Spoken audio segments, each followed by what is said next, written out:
Story 1. The Girl in the Tunnel.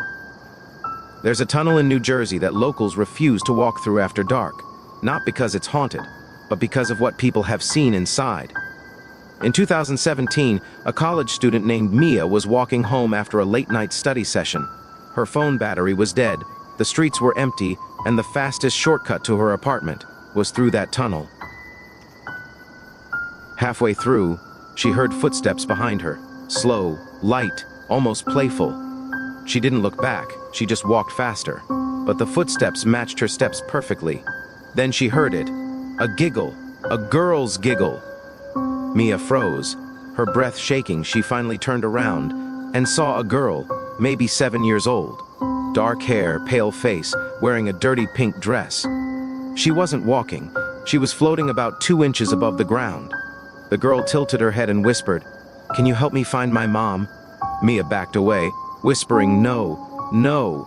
But the girl glided closer, her smile stretching unnaturally wide. Suddenly, the tunnel lights flickered and buzzed. When they came back on, the girl was right in front of Mia's face, her eyes completely black. Mia ran. She sprinted so fast she almost tripped, and when she reached the end of the tunnel, she didn't look back, not even once. The next day, she told her neighbor what she saw, expecting them to call her crazy. But the neighbor just nodded slowly and said, "You saw her too. She picks someone every year, and every year someone who sees that girl goes missing within 30 days. Mia moved out that same week. Story 2. The Night Shift Room. In 2019, a paramedic named Alex shared this story online, and thousands of people begged him to delete it because it was too real. Alex worked the night shift at a hospital in Colorado. Around 3 a.m., he walked into the old storage room to grab some supplies. That room used to be the hospital's morgue before they built a new one. As he stepped inside, the temperature dropped instantly, and the motion sensor lights didn't turn on. He pulled out his phone flashlight and walked deeper into the room. Then he saw it, a hospital gurney, with a body covered by a white sheet. But here's the thing, no bodies were supposed to be kept there anymore.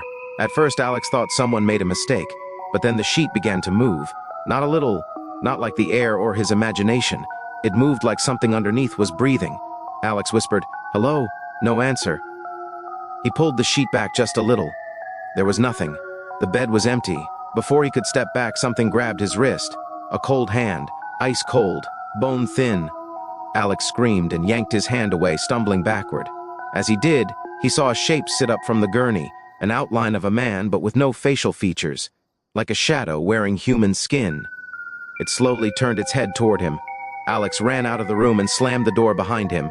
When he called security, they checked the room. No body, no gurney, nothing but shelves and dust.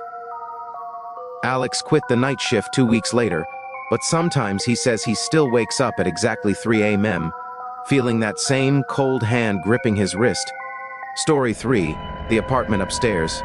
A family in Chicago moved into a cheap apartment because the landlord told them the upstairs unit was under renovation and wouldn't be occupied for months. For the first week, everything was normal, quiet, peaceful. Then the noises began.